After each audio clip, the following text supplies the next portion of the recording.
তো আলহামদুলিল্লাহ বলছিলাম অপরাধ যে অপরাধে করলে তার ব্যক্তি জীবনের ক্ষতি, ব্যক্তি জীবনের ক্ষতি আর সমাজ জীবনের ক্ষতি। প্রথম হচ্ছে যারা অপরাধ করবো আমরা অপরাধ যদি করি, গুনার সাথে যদি আমরা লিপ্ত হই, হেদায়েতের আলো, কোরআনের আলো, জান্নাতের পথ থেকে আপনি পরিচিত হয়ে যাবেন। সকলের নাম জাহান্নামের পথ যারা গুনাহ করবে তাদের জন্য সহজ হবে, জান্নাতের পথ তাদের জন্য কঠিন হয়ে যাবে। নাউজুবিল্লাহ। আলম থেকে, কোরআনের আলম, হাদিসের আলম, কোরআন সুন্নাহর আলম থেকে আপনি পরিচিত হয়ে যাবেন।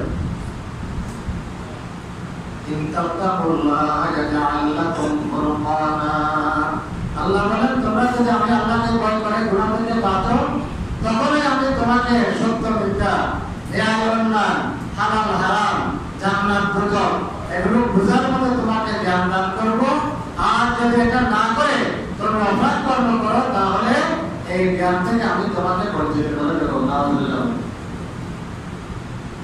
এই জন্য যারা অপরাধে লিপ্ত হয় সহজে সত্যের কাছে ফিরে আসে। অপরাধ, গুনাহ, অন্যায় কাজে লিপ্ত হবো, হেদায়েতের আলো, কোরআনের আলো এবং জান্নাতের আলো থেকে বঞ্চিত হয়ে যাবে।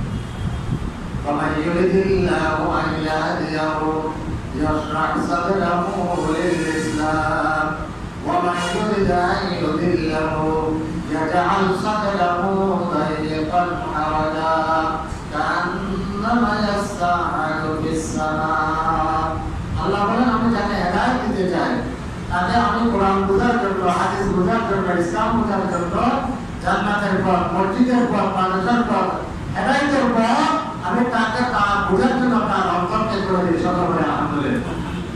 তার কাছে কোরআন, হাদিস, ইসলাম, আলেম, উলামা, মসজিদ, মাদ্রাসা এগুলো তার কাছে ভালো লাগবে। আর আমি তার কাছে তাকে আমি কথা করতে চাই, গোমরা করতে চাই, এগুলো তার ভালো লাগবে না।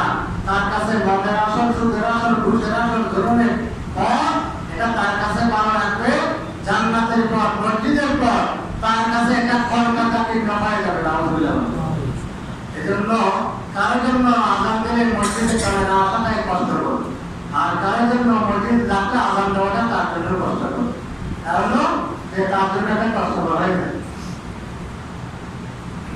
তাহলে অপরাধের এক নম্বর কারণ হচ্ছে ক্ষতি হলো ব্যক্তি পর্যায়ে যারা অপরাধে গুনাহে লিপ্ত হবে আল্লাহ তাদেরকে কোরআনের আলো, সুন্নাহর আলো, হেদায়েতের আলো, সত্য জ্ঞান থেকে আল্লাহ তাদেরকে মাহরুম রাখবেন, বঞ্চিত রাখবেন। নাউজুবিল্লাহ।